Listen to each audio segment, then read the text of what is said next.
It was as if the students were speaking of another world, one the villagers had never known but suddenly longed to see. The village chief, Tembo, a tall man with a crown of silver hair and a voice as deep as the earth, watched the students with quiet awe. As they spoke, he noticed the excitement in the eyes of his people, a murmur of amazement and curiosity. He saw the way the villagers looked at the students, how the children's faces lit up with wonder, and the way the young men and women leaned in, their eyes wide and eager. Chief Tembo murmured to himself, his hand stroking his beard thoughtfully. The village council gathered that night under the mighty Omo tree, a towering symbol of their roots and heritage, with its thick branches stretching high into the sky. The Omo tree had witnessed every decision, every change, and every ceremony Masara had held for generations. The council sat in a circle, speaking quietly among themselves. The eldest among them, Elder Biko, cleared his throat and said, "Perhaps it is time for us to think beyond the hills, beyond our familiar fields and rivers."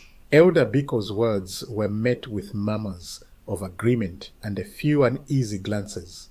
For all of them, Masara was home, and to think of a life beyond it felt both thrilling and unnerving. But who? One of the council members asked, breaking the silence. Who among us would go? We are simple people.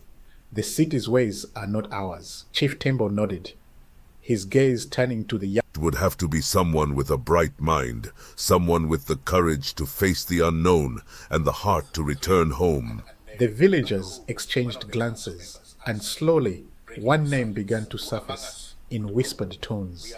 Nia. She was a young girl with a spark in her eyes, known for her kindness and intelligence. Nia had always been a curious soul, asking questions that made the elders chuckle, and the younger ones roll their eyes. Her mother had once said that Nia's mind was like a firefly in a jar, flickering with ideas and dreams that no one quite understood. Chief Tembo saw the murmurs settle on Nia's name, and nodded in agreement. Nia, you will be our light. You will carry Masara's hopes and dreams beyond these mountains. You will see the world, learn from it, and return to teach us what you find. When Nia heard her name, she felt her heart swell with pride and fear. She had dreamed of exploring beyond the hills, but to actually be chosen filled her with both excitement and uncertainty. The villagers approached her, each offering small gifts, a woven scarf, a bag of dried fruits, a handful of coins, all they had to send her on her way. The children gathered around her, their eyes shining with admiration and curiosity. That night, as the villagers blessed her journey under the branches of the Omo tree, Nia realized that she wasn't just living for herself. She was living with the dreams of her village, a responsibility that weighed as heavily on her as it filled her with purpose. Nia looked up at the stars, each one a distant beacon of light, and whispered to herself, "I will make you all proud." Nia awoke to the sound of birds singing, their cheerful songs mingling with the hum of early morning preparations. Outside, she could hear her mother's familiar voice, directing the villagers who had come to help with her farewell. Today was the day she would leave Masara, the only home she had ever known, to journey to the city. Her heart pounded with excitement, but fear whispered at the back of her mind, reminding her of the countless unknowns that lay ahead. As she stepped outside, she was greeted by the sight of nearly the entire village gathered in the square. Friends, neighbors, elders, and children watched as she made her way to the center, each face a blend of pride and bittersweet emotion. Her father stood quietly beside her mother, who held a small bundle wrapped in a vibrant cloth. Her mother pulled her aside, looking at her with eyes that seemed both sad and joyful. "Take this. It is a reminder that no matter how far you go, Masara is always with you. This village is in your heart." Nia nodded, her own eyes brimming with tears. She felt the weight of their expectations, their hopes woven into that bracelet and carried in her heart.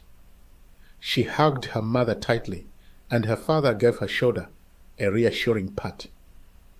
"We're proud of you, Nia," he said softly, though his voice was heavy with emotion. "You'll make us all proud." Chief Tembo, the village elder, stepped forward next. His tall, commanding figure cast a shadow over Nia as he looked down at her with a mixture of pride and gravity. "You are about to walk a path that none from Masara have taken before," he said, his deep voice resonating in the morning air. "You will see things we have never known, learn skills we cannot imagine, and face challenges that we do not yet understand. But always remember, you do this for us, for our people. You are our light, Nia. May you shine brightly." With these words, Chief Tembo placed a small leather pouch in her hand, the village's meager savings gathered from each family. They had little, but they gave what they could spare, a gesture of both sacrifice and hope. Nia took the pouch, her hands trembling with the weight of their generosity. This money, though modest, represented countless hours of labor, of sacrifice, of love. She clutched it tightly, knowing she would honor their gift. As the villagers gathered around her, each person offered something: a dried fruit, a woven scarf, a bracelet of simple beads. Children tugged at her skirt, slipping tiny stones or small treasures into her hands, their eyes wide with admiration. Nia accepted each offering with a grateful heart, feeling the village's love enveloping her like a warm embrace. She turned to wave one last time as she began her journey down the narrow path leading out of Masara. Her family, friends, and neighbors watched as her figure grew smaller in the distance, their hopes and dreams carried on her shoulders. They waved until she disappeared from sight, each of them feeling the tug of sadness mingled with pride. With each step, Nia's anticipation grew, her mind racing with thoughts of the world beyond Masara. She had heard stories of the city, of buildings that reached the sky, of machines that whirred and buzzed with life, of people moving as fast as rivers. But her imagination could barely capture the reality that awaited her. Her heart pounded with both excitement and trepidation, and she quickened her pace, eager to reach her destination and fulfill the role her village had entrusted her with. The journey was long, and with each passing mile, her feet grew sore. But she pushed on, driven by the sense of purpose that filled her. She walked until she reached the city's outskirts, where the sky was stained a strange mix of grays and browns, clouded by the dust and smoke that hovered over the rooftops. The quiet fields and gentle hills of Masara were far behind her now, replaced by bustling streets and towering buildings that loomed like giants. The sound of horns, shouts, and engines filled the air, a stark contrast to the peaceful songs of Masara's birds. Nia took a deep breath, steadying herself as she stepped into the bustling city square. Everything was unfamiliar. People moved quickly, their faces set with purpose, and no one seemed to notice the young girl from the village standing among them. For the first time, Nia felt the enormity of her task. She was no longer surrounded by the familiar sights and sounds of Masara. Here, she was a stranger in a world that moved at a speed she struggled to keep up with. Her mind buzzed with thoughts of her village, of her family's sacrifices, of Chief Tembo's words. The villagers had given everything they could to send her here. She would not let them down. She would study hard, learn all she could, and return home stronger and wiser. She clutched the small leather pouch filled with the villagers' offerings, feeling its comforting weight. As she stood there, gathering her courage, she noticed her own reflection in a nearby window. A small young girl with wide eyes and a heart filled with the hopes of an entire village. She took a deep breath, reminding herself of her mother's words. Masara was with her. No matter how far she went, her roots remained strong. The city awaited her, a vast and unfamiliar landscape full of challenges, mysteries, and dreams. Nia straightened her shoulders and took her first true step into the unknown. her heart steady and her resolve unbreakable.